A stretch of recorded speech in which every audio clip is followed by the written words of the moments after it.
Welcome to Tamil Joy.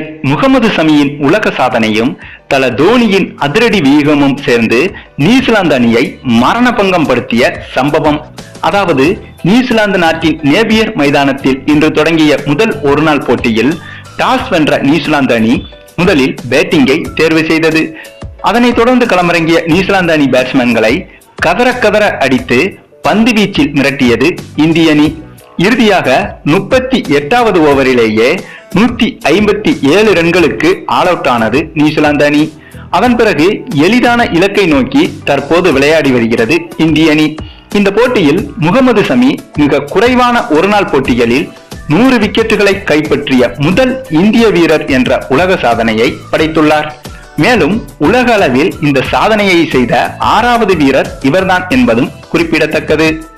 அது மட்டும் இல்லாமல் நியூசிலாந்து அணியை அதனுடைய சொந்த நாட்டில் வைத்து மிக குறைந்த ரன்களில் சுருட்டிய பெருமை இந்திய அணிக்கே சேரும். அதாவது நியூசிலாந்து நாட்டில் நேப்பியர் மைதானத்தில் நியூசிலாந்து அணி எடுத்த லோயஸ்ட் ஸ்கோர் இதுதான் என்பதும் குறிப்பிடத்தக்கது. இதுவும் கூட ஒரு சரித்திர சாதனையாக பார்க்கப்படுகிறது. ஏனென்றால் நியூசிலாந்து அணி அதனுடைய சொந்த மண்ணில் குறிப்பாக முதல் பேட்டிங்கின் போது குறைந்தது 300 ரன்களாவது எடுத்துவிடும் என்பதுதான் வழக்கமான விஷயமே. ஆனால் அவர்களுடைய சொந்த மண்ணில் நேப்பியர் மைதானத்தில் நியூசிலாந்து அணி எடுத்த குறைந்தபட்ச ஸ்கோர் இன்றைக்கு எடுத்ததுதான் என்பது பலருக்கும் வியப்பாக இருக்கிறது. மேலும் இந்த போட்டியில் ஸ்பின்னர்கள் எடுத்த அனைத்து விக்கெட்டுகளுக்கும் முக்கிய காரணம் யார் என்றால் அது நம்ம தல தோனி தான்.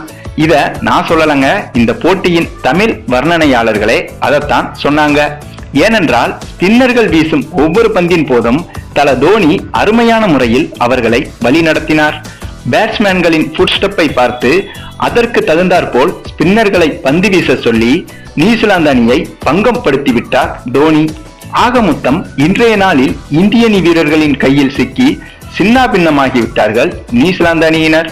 சரி, நீங்க இப்ப சொல்லுங்க, முகமது சமி மற்றும் தல தோனியின் இந்த எக்ஸ்ட்ரானரியான பெர்ஃபார்மன்ஸை பற்றி நீங்க என்ன நினைக்கிறீங்கன்னு உங்க கருத்துக்களையும் கமெண்ட்ல தெரிவிங்க. இந்த வீடியோ உங்களுக்கு பிடித்திருந்தால் லைக் பண்ணுங்க, உங்க ஃப்ரெண்ட்ஸ்களுக்கு ஷேர் பண்ணுங்க. தேங்க்ஸ் ஃபார் வாட்சிங்.